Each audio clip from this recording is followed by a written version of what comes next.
હવે છે વિભાગ સી। વિદ્યાર્થી મિત્રો વિભાગ સી જો व्याकरण विभाग છે। એમાં જો प्रश्न नंबर निम्नलिखित शब्द समूह के लिए एक शब्द लिखिए। तो लखो पास पास उगाए पेड़ों का समूह, तेमा लखो झुरमुट। पछी लखो निम्नलिखित संधि को छोड़िए तो कमलेश, तो कमल प्लस इस। ने निम्नलिखित संधि को जोड़िए तो सह प्लस अनुभूति, तेमा लखो सहानुभूति। पछी छे निम्नलिखित मुहावरों का अर्थ देकर वाक्य में प्रयोग कीजिए। तेमा लखो भवसागर तरना जीवन मृत्यु के वेर से मुक्त होना। पछी शू छे मीरा कृष्ण भक्ति के माध्यम से भवसागर तर जाना चाहती थी। हमने निम्नलिखित शब्दों के विरोधी शब्द लिखिए। दीर्घाहार तो के अल्पाहार, भ्रष्टाचार तो के शिष्टाचार। हवे छे निम्नलिखित शब्दों के पर्यायवाची शब्द लिखिए। 36 मेहनत तो के परिश्रम, उपवन तो के बगीचा अथवा उद्यान। निम्नलिखित शब्दों की भाववाचक संज्ञा लिखिए। कांपना तो के कंपन, मौजूद तो के मौजूदगी। निम्नलिखित शब्दों की विशेष संज्ञा लिखिए। गांव तो के गवाह, शरीर तो के शारीरिक। निम्नलिखित शब्दों की कर्तुवाचक संज्ञा लिखिए। बात तो के बातुनी, विश्लेषण तो के विश्लेषक। निम्नलिखित शब्दों का समास पहचानिए। रक्षागार तो के तत्पुरुष ने कंठावृत तो के तत्पुरुष। हवे विभाग डी चालू करीशुं। विद्यार्थी मित्रों विभाग डी में जो निम्नलिखित विषयों में से किसी एक पर टिप्पणी लिखिए। पेलू 46मो प्रश्न है पत्र लेखन। तो लखो पत्र लिखना एक कला है। पत्र में सहजता, आत्मीयता, प्रसंग अनुसार भाषा, शिष्टाचार का निवाह आदि का होना जरूरी है। यह विचारों के आदान प्रदान का उत्तम साधन है। पत्र 3 प्रकार के होते हैं। निजी या व्यक्तिगत, पहला निजी या व्यक्तिगत, दूसरा व्यावसायिक तथा तीसरा सरकारी एवं अर्ध सरकारी। पत्र के प्रमुख अंग इस प्रकार है। पहलू पत्र लिखने का पता एवं दिनांक, बीजू संबोधन, तीजू पत्र का विषय, चौथू अभिवादन, पांचवू पत्र का मुख्य भाग, छठू हस्ताक्षर के पूर्व प्रयुक्त शब्दावली तथा सातमू पता। पछीनो प्रश्न है विद्यार्थी मित्रों निम्नलिखित परिच्छेद को पढ़कर नीचे दिए गए प्रश्नों के उत्तर एक वाक्य में लिखिए। 47वां प्रश्न है अपने आप काम करने वाले कौन से अंग है। तो लिखो अपने आप काम करने वाले अंग कलेजा, तिल्ली, गुर्दे, आते आदि शरीर के अंग है। 48वां व्यायाम की क्यों जरूरत है। तो लिखो शरीर को तंदुरुस्त और स्वस्थ रखने के लिए व्यायाम की जरूरत है। 49वां फेफड़े क्या करते हैं। तो लिखो फेफड़े निरंतर सांस लेने और छोड़ने की क्रिया करते हैं। 50वां शरीर मशीन कैसे है। तो लिखो शरीर मशीन के समान है जिसमें तरह तरह के चित्र विचित्र कल कुर्जे है। 51वां हृदय क्या कार्य करता है। तो लिखो हृदय एक पंप है जो बिना हमारी जानकारी के हमारे रक्त को सांस लेने और छोड़ने की क्रिया करता है। અને इस परिच्छेद के लिए एक उचित शीर्षक। तो लिखो परिच्छेद का उचित शीर्षक जीवन में व्यायाम का महत्व।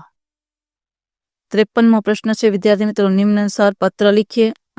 53 है जो 3 सुरही पार्क, सुभाष रोड, सूरत 395001 से चिंतन वर्मा अहमदाबाद निवासी अपने मित्र वरुण देसाई को रक्तदान का महत्व बताते हुए पत्र लिखता है। जो एनो एड्रेस लखीए आपणे जे छे बराबर આવી રીતે। પછી લખો प्रिय वरुण सप्रेम नमस्ते। लखो तुम्हारा पत्र मिला, यह पढ़कर खुशी हुई कि तुम अपने स्कूल में आयोजित रक्तदान कार्यक्रम में उत्साहपूर्वक अपनी सेवाएं दी। यूं देखा जाए तो आज रक्तदान सबसे बड़ा दान बन गया है। रक्तदान से एकत्र किया गया रक्त लेबों में सुरक्षित रखा जाता है। रक्त बैंकों में जमा रक्त घायलों और रक्त की कमी वाले मरीजों को दिया जाता है। युद्धों में घायल हुए सैनिकों के लिए रक्तदान शिविर लगाए जाते हैं। कुछ बीमारियों के इलाज में बाहर से रक्त देना जरूरी हो जाता है। उचित रक्त की व्यवस्था के बिना डॉक्टर ऑपरेशन के लिए भी तैयार नहीं होते।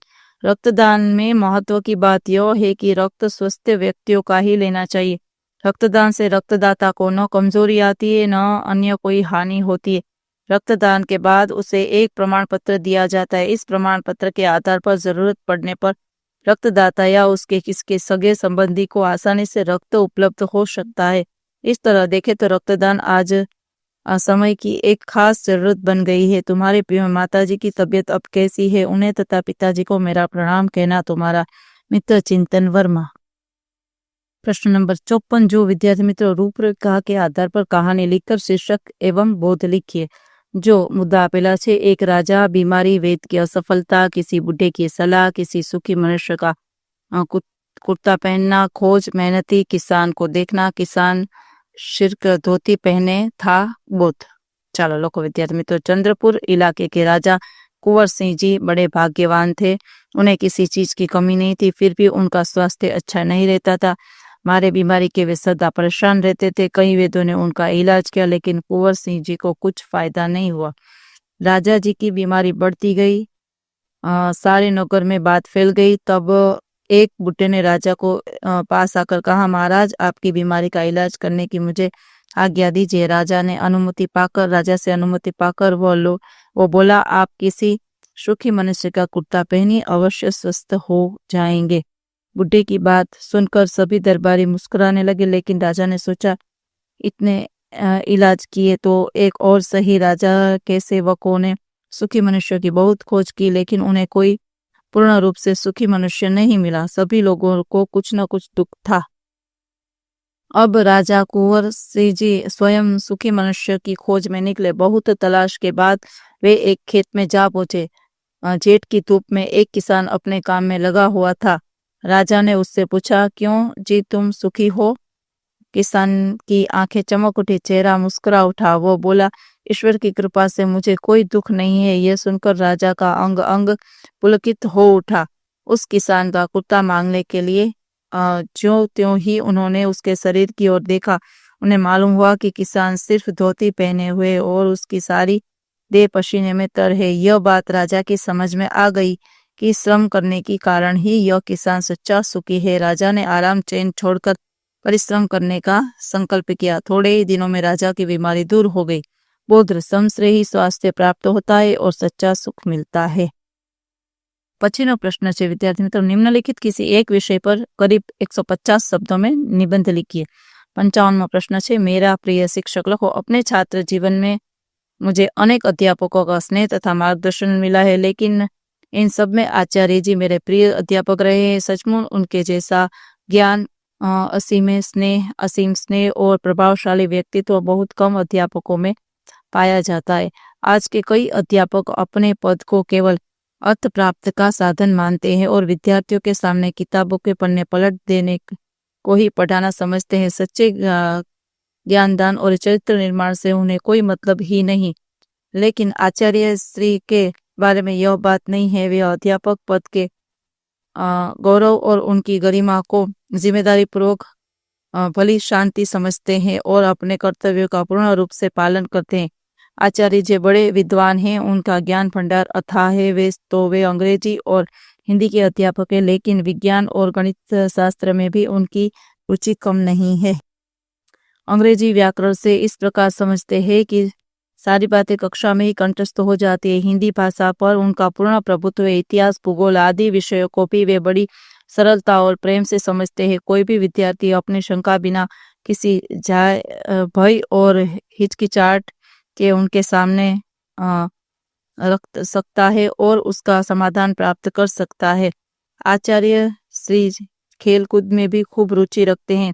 वे विद्यार्थियों के साथ खेल में भाग लेते हैं। नाटक, चर्चा, गोष्ठी, चित्र स्पर्धा, निबंध प्रतियोगिता आदि में वे विद्यार्थियों को मार्गदर्शन करते हैं और उन्हें समय पर विविध क्षेत्रों में प्रगति करने के लिए प्रोत्साहित करते रहते हैं। पाठशाला में ऐसा कोई कार्यक्रम नहीं है जिसमें आचार्य श्री ने दिलचस्पी न ली हो। आचार्य जी कक्षा को एक परिवार मानते हैं। सभी विद्यार्थियों को उनका प्यार मिलता है। उन्हें कद्र इतनी कभी किसी ने नहीं देखा। फिर भी अनुशासन के चुस्त हिमायती है। पढ़ाई में कमजोर छात्रों पर उनकी ममतामयी दृष्टि रहती है। परीक्षा में अनुत्तीर्ण छात्रों को वे स्नेह से ढाढ़स बांधते हैं। सचमुच सभी छात्र उनमें एक प्यार भरे पिता के दर्शन करते हैं। आचार्य जी बड़े निरभिमानी है। घमंड तो उन्हें छू तक नहीं गया। उनकी वाणी बहुत मधुर है। उनके चेहरे से सदा प्रसन्नता और प्रतिभा झलकती है। उनके रहन सहन और वेशभूषा से आदमी सादगी प्रकट होती है। झूठ, लोभ, रिश्वत, ईर्ष्या आदि बुराइयों से तो वे कोसों दूर है। यदि ऐसे आचार्य श्री मेरे प्रिय अध्यापक है तो इसमें आश्चर्य ही क्या। ચાલો વિદ્યાર્થી મિત્રો, આજના વિડીયો લેક્ચરમાં આટલું જ. જો તમને આ વિડીયો ગમ્યો હોય તો લાઈક કરશો, તમારા મિત્રો સાથે શેર કરશો અને મારી ચેનલને સબસ્ક્રાઈબ પણ કરશો. આવજો.